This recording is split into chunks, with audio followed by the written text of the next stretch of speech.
Hey, what's up, guys? Felix here from Podcasting Secrets, and today I'm going to talk to you about the importance of blatant, shameless self-promotion. So I have taken. I guess you guys have been watching these episodes. You hear my dog in the back. We are at my in-laws because my wife is on vacation. She's in Zion National Park for her friend's bachelorette trip. Looks amazing. The picture she sent me looked amazing. They're walking through the Narrows, which is like basically a mini little canyon, I guess, where there's like ankle height or maybe knee height water that you have to trek through on this hike. So super cool looking hike. But watch it out. I'm watching the baby along with the two grandmothers, my mother and my wife's mother, and we also have this other baby back here. So I bring him to the park every day, chill him out, so that it makes it easier to watch the baby. The one baby, basically. And I'm feeling sick, man. I'm feeling out of it because my daughter has a sniffles, and my wife told me that baby sniffles baby germs rather are 10 times more potent than adult germs. So I'm like whacked. I got like 10 times the sniffles she does. But no problem. We're gonna power through and keep putting out this content. So today I'm gonna talk to you about the importance of blatant self-promotion. So for a long time, I did not want to self-promote, right? I wanted to always just give out free content, free things, free value, free, and then hope that someone will be willing to buy one of my products or basically help sponsor the content that I'm putting out there. And it didn't work, right? It didn't work because what I was finding was that it took too long to get to a point where I was getting money in that I can reinvest back into the content that I'm creating. So whether that means you're creating a company, a product that you're selling, some kind of business or a podcast even, you can only do so much yourself. You can only self-fund it with your own cash, your own bank account yourself. You can only put in as much effort yourself as you can. But could imagine that someone dumped $1 million into your hands so you can only spend it on your podcast. Imagine how much of an amazing podcast you could create. Imagine the kind of equipment, the studio, maybe even flying guests, or maybe you fly to different parts of the world, interview people, fly to different parts of the world and tell your stories. Whatever your podcast is about, imagine you had a bunch of funds in your pocket. Now you can do so much more with it. And that's what I realized too, that there is no shame in finding ways to monetize your podcast, because that's how you can self-fund it and reinvest back into it and actually make it better. And when you make it better, it makes your podcast better, makes your lifestyle better, makes you more motivated to come on and do these episodes, makes your content better, so your guests, your audience enjoys it more, so that the guests that you bring on your show are more impacted by it because you have a larger platform now. So there is no shame in trying to find ways to make money on your podcast. And I'm tired of hearing broke podcasters talk about how you're in it for the wrong reasons. If you are looking for ways to make money, whether you're looking to do that from the start, you're trying to start a podcast because you want to build something that's monetizable, or you have a podcast already, you want to find ways to monetize it. There's nothing wrong with it, because money is what actually is able to cause growth, right? You can only grow so much by putting in your own blood, sweat, and tears yourself.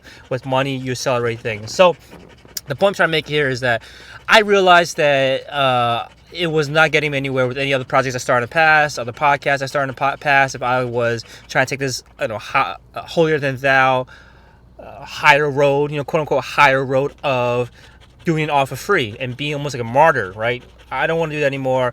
I found out that I lose steam because I can't reinvest in my podcast. I can't reinvest in things I want to do.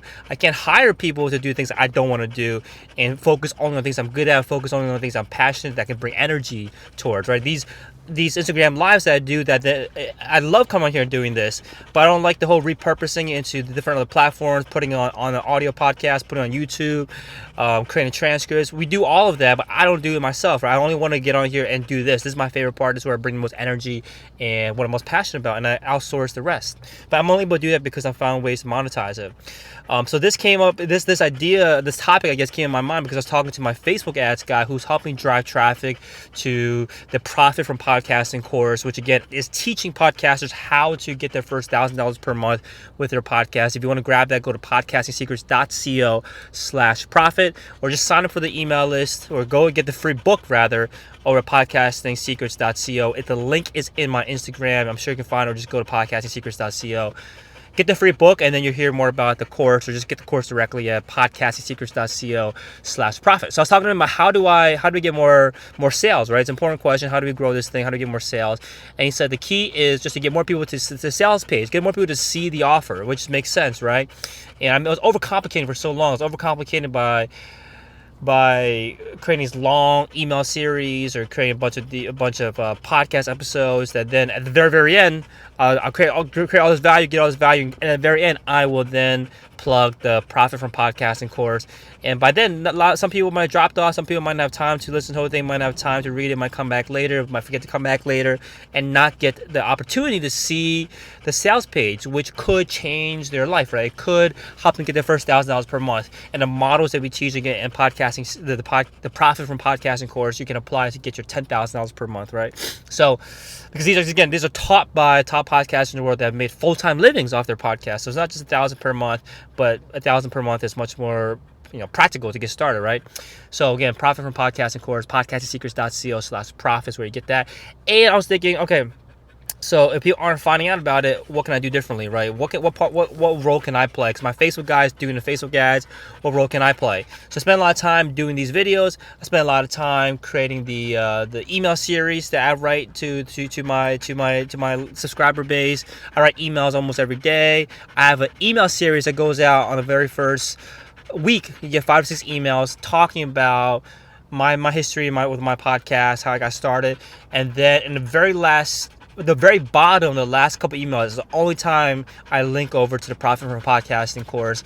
And by then, maybe I'll get like 1-2% people getting there to click on the link, which is crazy. So I said to him, okay, I need to be more shameless. I need to be more blatant with my self-promotion because, again, it funds this project. It funds this podcasting secrets company that I've created, so I can create more content, so I can bring more value to my audience, I can bring more value to people that are listening, I can bring more value to the students that enroll in the course. It's all about getting the right eyeballs on the right thing.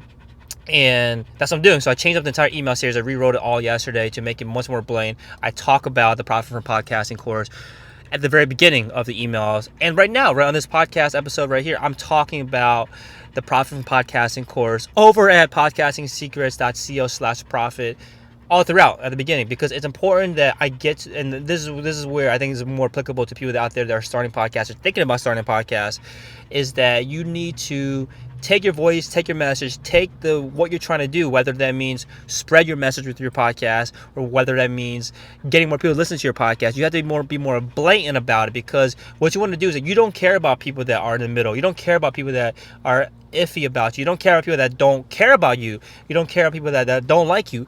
All you care about are people that want to be on the wave that you're on, that want to be a part of your movement. So be loud and be clear. And by being loud, you attract the people that want to be on your wave, that want to be on your team. And the people that aren't going to be on your team, don't care about it, they're going to disappear, or they're going to complain, they're going to stop listening, they're going to hate what you're putting out there, so they're going to leave, which is fine, because they're not going to be a part of funding the growth of your platform anyway. So that's what I mean by blatant self-promotion, is just get out there and don't be afraid to talk about it. Any chance you can, any chance you get to promote it, anytime you do it, just be out there about it, because people will hear. The people you need to get enough exposure to people that are truly going to be part of your audience, part of your wave, and get them to hear it. Everyone else that doesn't like it can, screw off essentially, and you don't have to cater to them. And you should not cater. You should not waste energy. You should not waste time in catering to them. So that's what I learned. I learned that I need to get better at almost creating these divisions, right? Creating these divisions between people that are interested in what I have to say, that believe in what I have to say, and everyone else. And I'm starting to see this where there are what I call broke podcasters, right? People that don't know how to generate, don't know how to monetize their podcast, or more importantly, and more dangerously, they don't think it's possible, or don't think you should monetize your podcast. I don't want those people part of my way. I don't want those people part of my audience.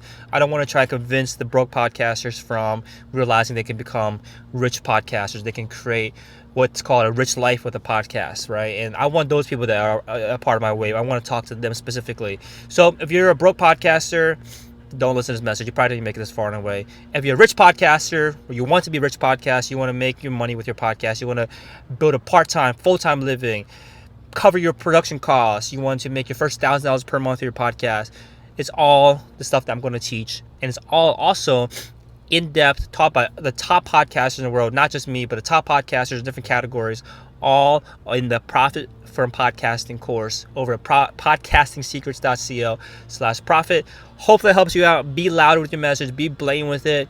Cause the divisions. Don't talk to people that don't care about you or aren't going to be part of your wave anyway.